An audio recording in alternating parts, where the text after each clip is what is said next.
going on, guys? I'm Anthony.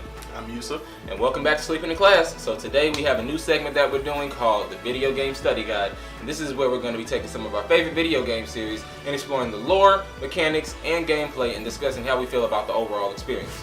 You can basically think of us as your personal upperclassmen, giving you all the answers to the test before you even enroll in the class. Later on in the series, we hope to tackle many of the big multi-entry franchises that have become household names in the gaming community. But for our first study guide, we're going to take a look at the fairly new first-person hero shooter that's taken the genre by storm, Overwatch. Overwatch began as Titan, an MMORPG that was planned to surpass World of Warcraft. There's a lot of questions as to why Titan never happened, but the developers say that the project got too big and the team began to fall out of sync. Unfortunately, the project was eventually cancelled. However, the team working on Titan downsized and focused their efforts on the smaller project. You can fast forward to BlizzCon 2014, where Blizzard announced Overwatch.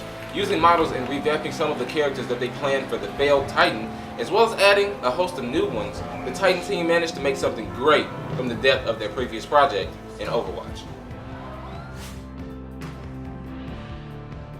The lore of Overwatch is actually quite a bit more expansive than the game presents at face value. Mostly because the game doesn't present much of a story at all. However, Overwatch's universe, characters, and plot do very much exist and are told through a variety of mediums such as digital comics and animated shorts. There's even been a graphic novel slated for 2017 through Dark Horse Comics. This may give us more sight into the setting of the universe. But let's start by going through the main details of what we know so far. Overwatch, as it is in the game, is set approximately 60 years from now, right here on planet Earth. The majority of the game-defining story elements, however, begin about 30 years prior to the time period in which the game takes place. During this time, humanity is in one of the most thoroughly peaceful times the world has ever seen. The world is in an era of groundbreaking advancements in many scientific fields, such as medicine, transportation, science, more science. I don't really know all the specifics, the details are a bit sketchy for now, but most notably in terms of shaping the future of this universe, mankind has made significant advancements in robotics. The successful creation of artificial intelligence culminated in robots known as Omnics. These Omnics were initially a big success and they coexisted peacefully with humans. However, we all know that AI is evil, so of course the robots staged a revolt. They began mass manufacturing weaponized Omnics with the sole task of destroying humans. The most commonly manufactured was known as the Bastion model. Humanity stood basically no chance against the robot threat until the UN convened and formed a team comprised of everyone's favorite new heroes, Overwatch. This program was started by the UN Secretary General Gabriel Adawe and consisted of the best technology and soldiers the world had to offer. The initial team included 7 people led by super soldier Gabriel Reyes. And of these 7, Gabriel Reyes, John Morrison, Torbjorn Lindholm, and Reinhard Wilhelm, as well as the recently added Anna Amari, are all playable characters in the game. As the war between man and robot continued, more people were added to the roster. Overwatch eventually succeeded in not only driving out the mechanical rebellion, but they managed to act as an international police force and delve into the advancement of new technologies such as space exploration, time-bending teleportation, and biomedicine. They saved the world and they were adored by the people. And the end of the robot uprising was not the end for Overwatch. They were officially instated as the International Peacekeeping Force. Although Reyes was the initial leader of the team, John Morrison was credited as being the true glue that held the team together. Because of this, he was named Overwatch's first official commander. Of course, jealousy took root and Reyes began to resent Morrison for his title. This caused a split between members in the group. As if this wasn't causing enough tension, people began accusing Overwatch of a number of misdeeds, from corruption to human rights abuses. Some of these turned out to be true, since Gabriel Reyes turned out to be in charge of Blackwatch, the dark half of Overwatch that handled less savory missions. It was slow and gradual, but after 20 years of internal strife and media slander, the UN began an investigation into the allegations of corruption. Before anything even turned up, however, Overwatch's Swiss headquarters suffered a huge accident which took the lives of Commander Morrison and Reyes. This meant the end of Overwatch. The world slowly but surely slipped into darkness, and former members could do nothing but watch and reminisce about the glory days, when the world had protectors, preservers, heroes. And as the world continued to grow more evil, people began to realize that something needed to be done. Winston, a super smart genetically enhanced gorilla who was formerly in Overwatch, decided to take the first step in recreating hope for the future. He traveled to Watchpoint Gibraltar, a former Overwatch base, and recalled the remaining members of Overwatch scattered across the world. This brings us to the time period of the game, where Overwatch exists independent from any government entity and acts again as a force trying to make a brighter future. Because, you know, the world needs heroes and whatnot. So let's talk about the gameplay of Next Gen's newest critically acclaimed hero shooter.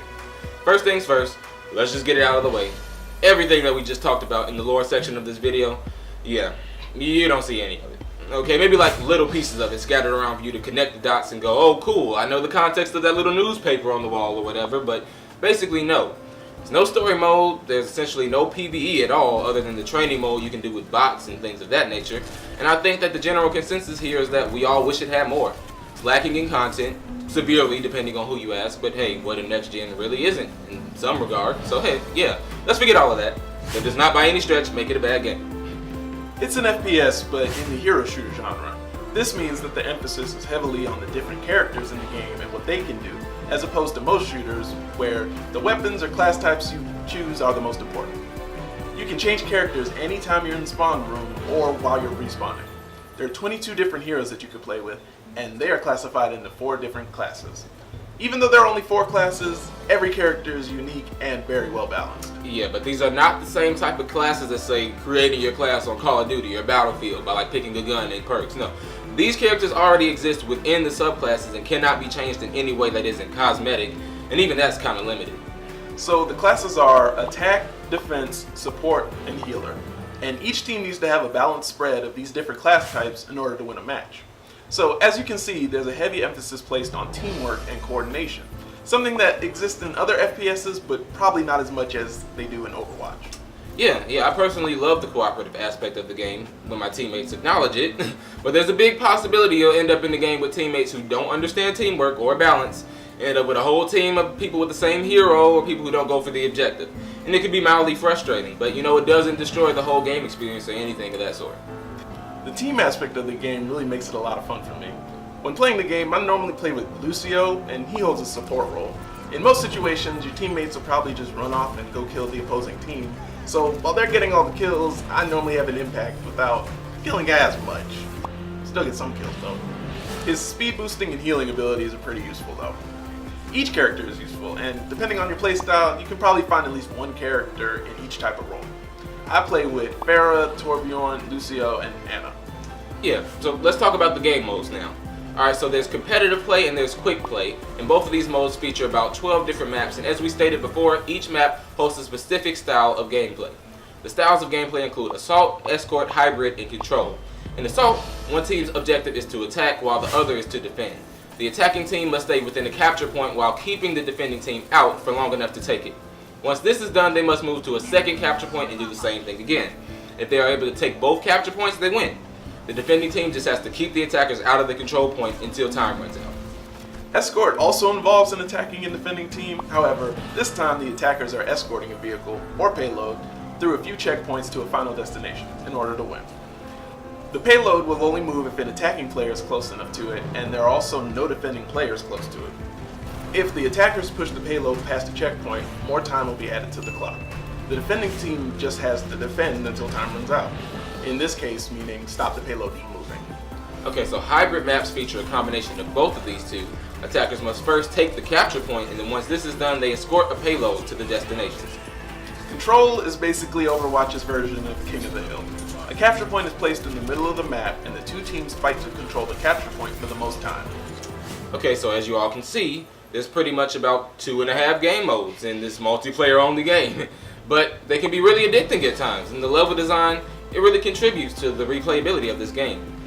If that's a word you can even use when talking about this game. But, you know, I love how the maps really force you to use it as a part of your strategy and make you think about what character and team setup is best for the map. The maps for me, while beautiful, they're beautiful and well designed, but they all kind of blurred together. It's not that they look the same, it's just that the map layout never really affected how I played or even how I felt. There's never a time I'm thinking like, yeah, I'm on this map, or damn, I gotta play on this one. Yeah, I'll say that's pretty true. You know, I never really do feel any particular way about the map choice, but you know, it does change my playstyle. I would say, like, for example, Dorado and Watch Point Gibraltar. They have really good vantage points for snipers or turret emplacement, so I'll use a Widowmaker. But some maps like Hanamura, they have like a few routes into the objective, and that can get kind of annoying when you see your teammates getting mowed down and you think, oh, let me find another way around to flank the enemy, and then you just get hit with the wall, and you turn right around to the only entrance into the objective, and you're like, okay, I guess I gotta use a faster character like Tracer. Honestly, until doing research for this episode, I didn't really pay much attention to the specifics of all the different game modes. Of course, I always followed the objective, not an asshole. Most of the time. But since it usually just boils down to remain in X area for X amount of time, it all just kind of ran together. Yeah, like without getting too detailed into what all the characters and maps are like, I'll just say that you really have to pay attention to the situation that your team is in at all times and know the capabilities of each character in order to figure out the best game plan. And that's not something a lot of shooters really force you to do. And I can appreciate that. You know, the sound design is pretty amazing, and you can hear every little clink and clank that happens, not only the characters, but the environment as well. So I'll definitely give Blizzard the credit where it's due. The animation, sound design, all the small details, they really paid attention to. And it's like, no, the game doesn't have a lot of content, but they made sure to do the hell out of everything they did. True. Doesn't mean I didn't enjoy playing these modes, I'm just saying there wasn't much variation. The gameplay's fun, and I guess that's all I really need to enjoy a game like this. I just don't play it for that long. Especially since I don't really like first-person shooters that much. Okay, well, me as a FPS fan, I will say that by comparison, this game is kind of lacking, and I'd love to see more content get added later, but Blizzard already said that they would do that. You know, they've already added a new character, they've added competitive play, which is kind of hit or miss for me, but that might just be because I ain't that great. They do a weekly challenge, which in most cases just involves teams playing as one character or something, but you know, they did something really cool for the Olympics by adding Lucio Ball, which is basically soccer, and it was pretty fun for a while. So yeah, if they add some substantial expansions and more characters, and they keep doing it for free, then yeah, I think this game will definitely keep fans interested for a long time. So, final thoughts. How do you feel like the game is overall? Overwatch, it's a fun game, but I feel it was overhyped. Like, my introduction to it was the animated shorts, and those are amazing, but it doesn't show anything about the game itself, except for some aspects of the story.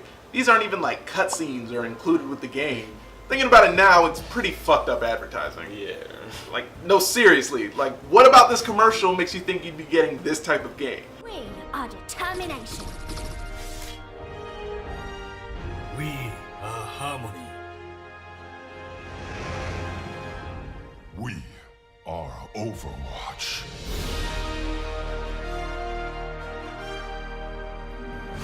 I don't play FPSs that much, but I know they come with a campaign mode, but whatever. We do get a few well-crafted game modes. With some updates and some free DLC, it would be perfect. But for now, it's okay. Yeah, I agree. You know, ultimately when I'm playing Overwatch, I'm never exactly bored, but it's definitely a game that's much more enjoyable when you're playing with people who you can coordinate with and strategize. So when I'm playing alone, I'll usually play a couple of matches before moving on to something else because, you know, I've already seen everything the game has to offer. It's a beautiful game with a lot of great things going for it, but as you guys may end up seeing as we do more of these videos, it's typical of a next-gen game. It's overhyped and somewhat lacking in content, especially for the price tag. But more so when you think about the capability of today's consoles and computers. I may be wrong, but I feel like they could do so much more.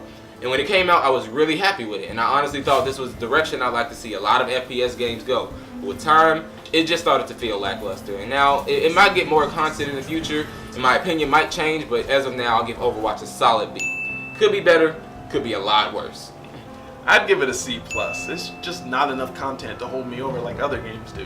Honestly, the fact that reviewers have been going crazy and giving this game 10 out of 10 is kind of baffling. Like anyone who enjoyed Suicide Squad. Okay guys, so that was our study guide on Overwatch. Let us know what you all thought and your opinions about this game down in the comments below. If you haven't played it yet, let us know if this video made you want to play this game. What games would you like to see a study guide on? Be sure to let us know down in the comments. As always, thanks for watching and be sure to like and subscribe.